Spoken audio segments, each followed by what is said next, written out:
Anunnaki, the gods who came from the sky. Picture this, ancient clay tablets buried for millennia beneath the desert sands of Mesopotamia. When archaeologists finally deciphered their cuneiform script, they uncovered a story so extraordinary that it challenges everything we thought we knew about human origins. This is the tale of the Anunnaki, the gods who allegedly came from the sky. In the mid-19th century, beneath the ruins of ancient Babylon and Assyria, archaeologists unearthed thousands of clay tablets.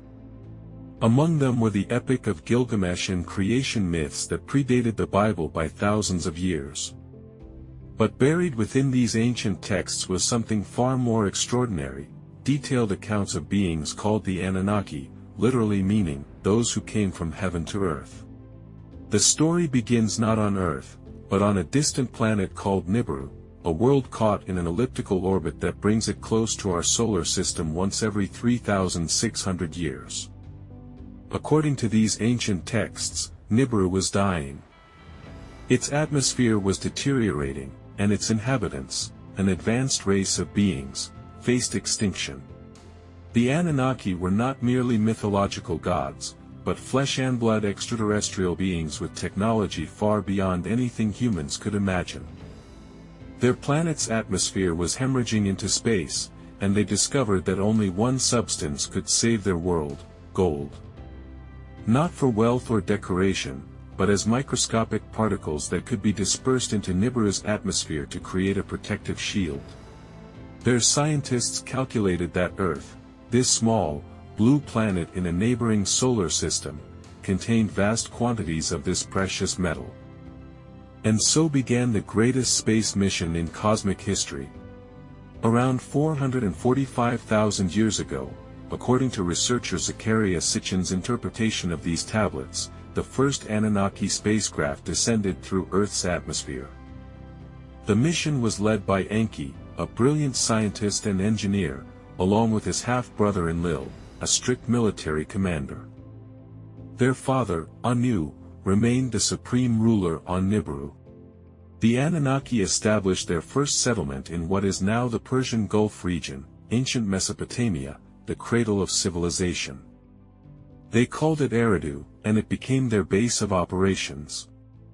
With their advanced technology, they began extracting gold from the oceans and later from deep mines in Africa. For thousands of years, the Anunnaki labored in these mines. But as time passed, the workers, lower-ranking Anunnaki called the Igigi, grew restless.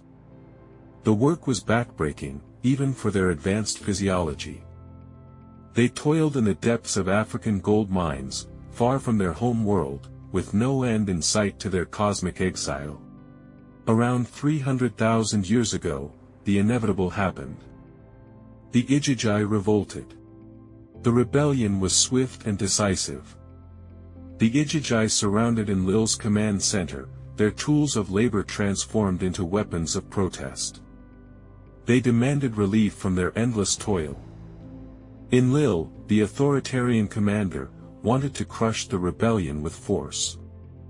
But Enki, the more compassionate scientist, proposed a different solution, one that would forever change the course of life on Earth. Why not create a primitive worker? Enki suggested. A being intelligent enough to use tools and follow commands, yet primitive enough to serve our needs without question.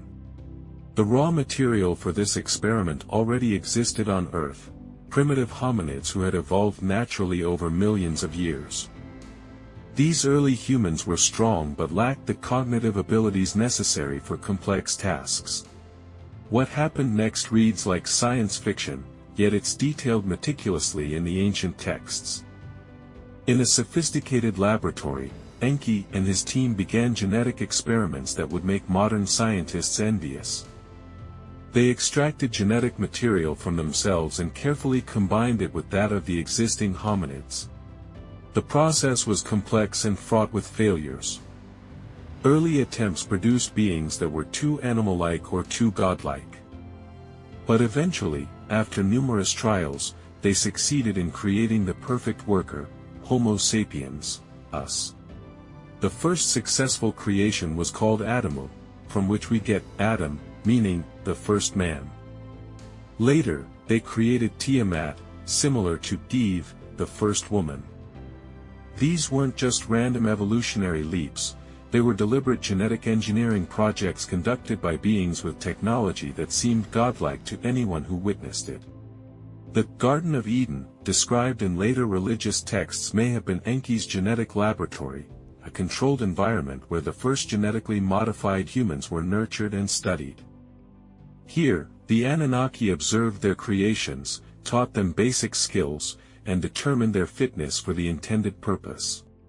Initially, like many genetically modified organisms, these first humans were sterile, unable to reproduce independently.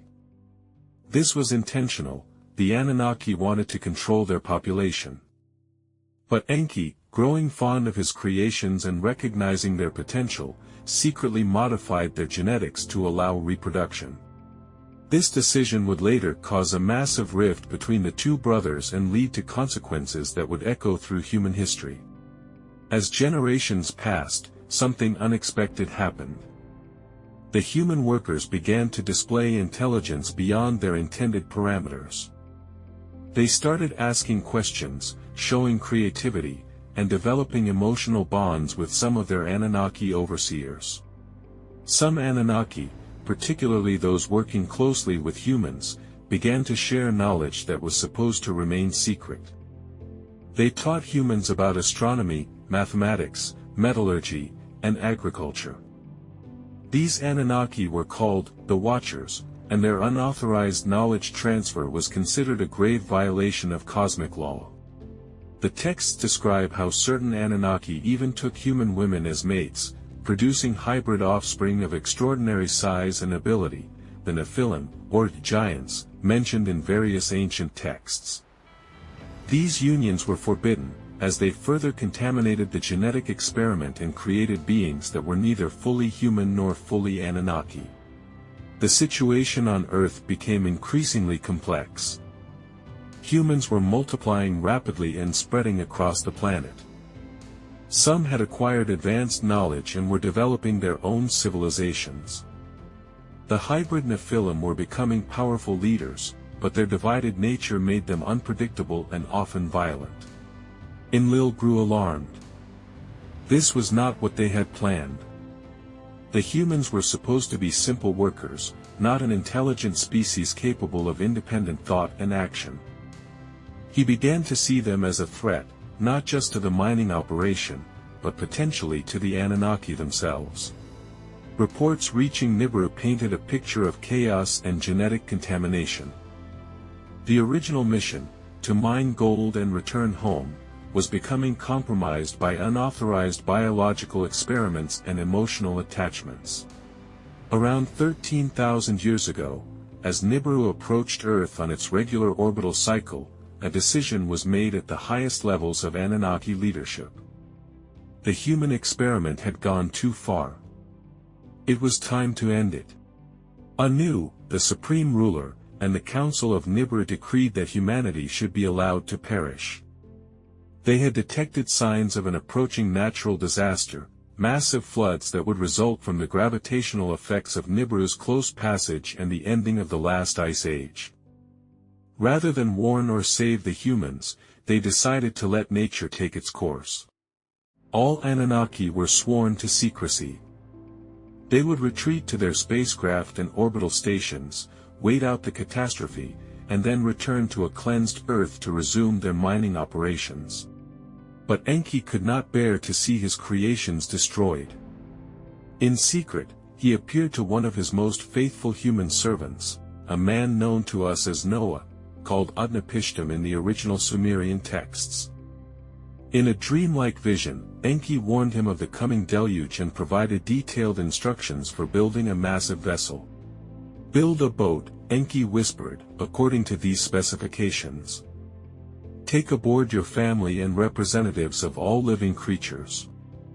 The waters will rise higher than the mountains, but you will survive to see a new world."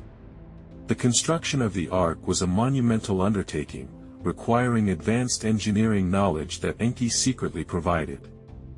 When other humans mocked Noah for building a massive boat far from any large body of water, they had no idea they were witnessing the greatest rescue mission in human history. The deluge.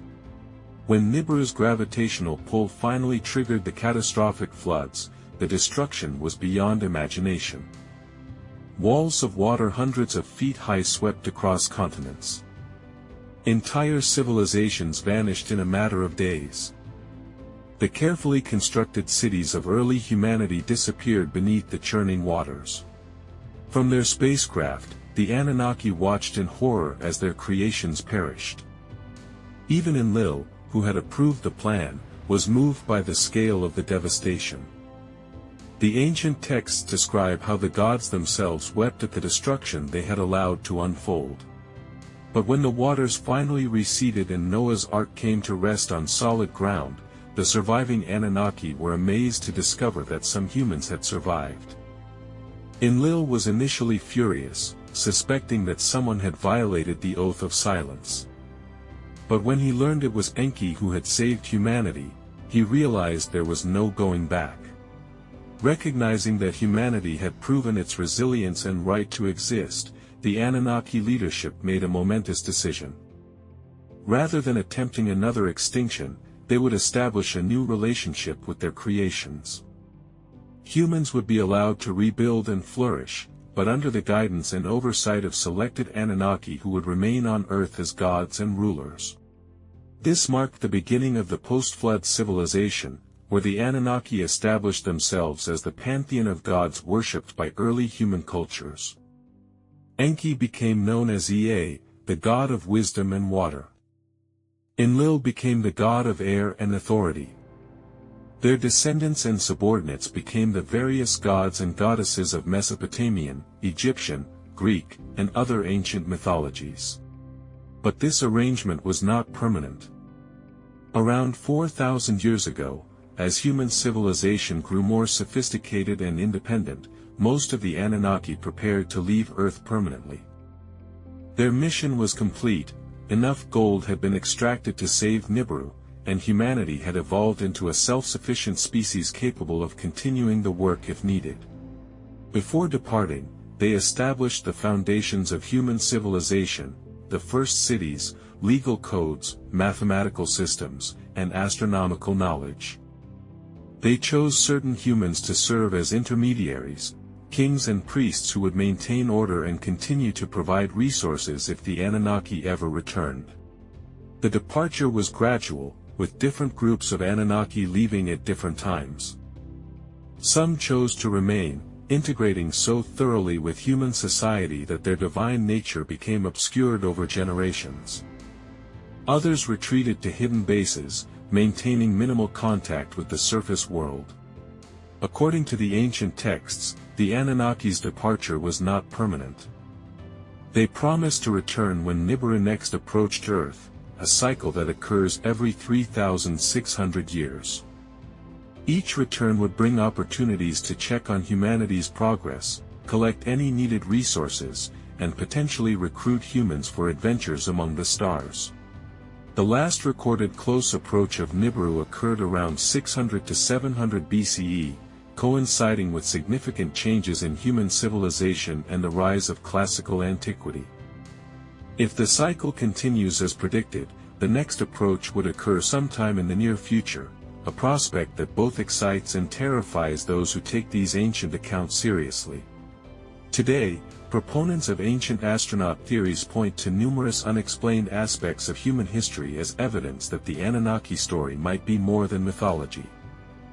The sudden appearance of sophisticated civilizations like Sumer, the advanced astronomical knowledge of ancient cultures, megalithic constructions that seem beyond the capabilities of their time, and the striking similarities between creation myths from isolated cultures around the world. Skeptics argue that these stories are purely mythological, representing early humans' attempts to understand their world through supernatural narratives.